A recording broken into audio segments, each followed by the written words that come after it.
നടൻ ബാലയും ഗായിക അമൃത സുരേഷുമുള്ള വിവാഹമോചനവും അതിനുശേഷം പരസ്പരമുള്ള ആരോപണങ്ങളും പ്രത്യാരോപണങ്ങളുമെല്ലാം സോഷ്യൽ മീഡിയ വലിയ രീതിയിൽ ആഘോഷിച്ചതാക്കിയതാണ്. നിലവിൽ കേസ് കോടതിയുടെ പരിഗണനയിൽ ആയതുകൊണ്ട് തന്നെ ബാലയും അമൃതയും ഈ വിഷയത്തെക്കുറിച്ച് പരസ്യമായി പ്രതികരിക്കാറില്ല. എന്നാൽ കഴിഞ്ഞ ദിവസം ബാല്യ നടത്തിയ ചില പരാമർശങ്ങൾ അമൃതയ്ക്ക് നേരെയുള്ള ഒളിയമ്പാണോ എന്നാണ് സംശയം ഉയരുന്നത്.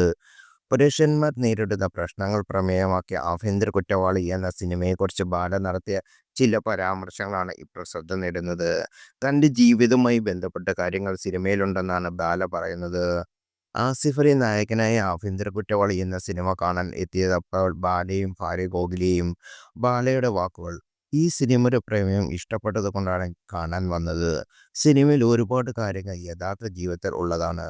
അതിലെ ഒരു ഭാഗമായി കാണിക്കുന്നത് ഈ സിനിമയിൽ തനിക്ക് കണ്ണു നിറഞ്ഞ ഒരു സീനുണ്ട്.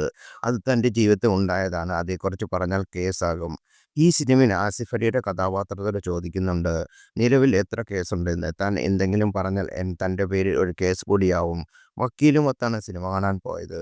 നമ്മുടെ ജീവിതത്തിൽ നടന്ന ചില കാര്യങ്ങൾ സിനിമയിൽ കാണുമ്പോൾ ഭയങ്കര ഫീലാവും. കണ്ണ് നിറഞ്ഞുവെങ്കിലും നിയന്ത്രിച്ചുവെന്നും ബാല പറഞ്ഞു. ആസിഫ് അലിയുടെ കഥാപാത്രം മകളെ കാണാനായി കോടതിയിൽ പോകുന്ന രംഗമുണ്ട്. അതൊരു റിയാലിറ്റിയാണ്. സ്ത്രീകളുടെയും കുട്ടികളെയും ഒക്കെ പീഡിപ്പിക്കുന്നത് കാണുമ്പോൾ എത്രയോ ആണുങ്ങൾക്ക് ദേഷ്യം വരും. അതുപോലെയാണ് ആണുങ്ങളെ ഉപദ്രവിക്കുമ്പോൾ കാണുമ്പോൾ സ്ത്രീകൾക്കും ദേഷ്യം വരും.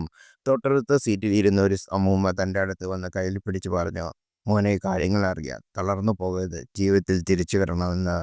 ഒരാണിനെതിരെ കേസ് കൊടുക്കുമ്പോൾ അവന് സാമ്പത്തികമോ കുടുംബത്തിൻ്റെ പിന്തുണയോ ഇല്ലെങ്കിൽ തകർന്നു പോവും.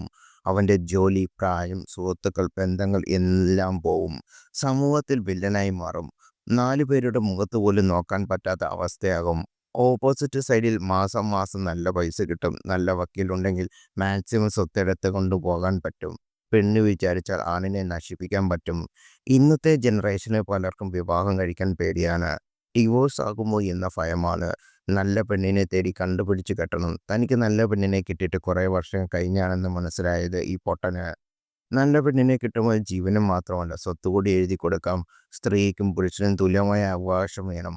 ഏത് നിയമമോ ദൈവമോ മതമോ ആയാലും അച്ഛനെയും മക്കളെയും പിരിക്കാൻ പാടില്ല. അതിനുള്ള അവകാശം ആർക്കുമില്ല. ഒരച്ഛൻ മാത്രമല്ല തകർന്നു പോകുന്നത്, ഒരു കുടുംബം ആ വംശം തന്നെ തകർന്നു പോകും എന്ന് ബാല പറയുന്നു. നിയമത്തിന് സ്ത്രീക്കും പുരുഷനും തുല്യാവകാശമില്ല. ആണിന് തുല്യാവകാശമേ ഇല്ല. പെണ്ണിനാണ് അവകാശം കൂടുതൽ. നിലവിൽ നടക്കുന്ന കാര്യങ്ങൾ ഈ സിനിമയിൽ പറയുന്നത്. ഇത്തരമൊരു സ്ക്രിപ്റ്റ് എടുത്ത് അഭിനയിക്കാൻ ധൈര്യം വേണം. സെക്കൻഡ് പാർട്ട് ഉണ്ടായിരുന്നു, താൻ അഭിനയിക്കും. സ്വത്ത് എഴുതി വാങ്ങിയതിനെക്കുറിച്ച് ചോദിച്ചാൽ ഇനി അങ്ങോട്ട് കൊടുക്കാൻ തൻ്റെ കയ്യിൽ ഒന്നുമില്ല. ഒരു വളയും കുറച്ച് മോതിരങ്ങളേ ഉള്ളൂ എന്ന് ബാല പറഞ്ഞു.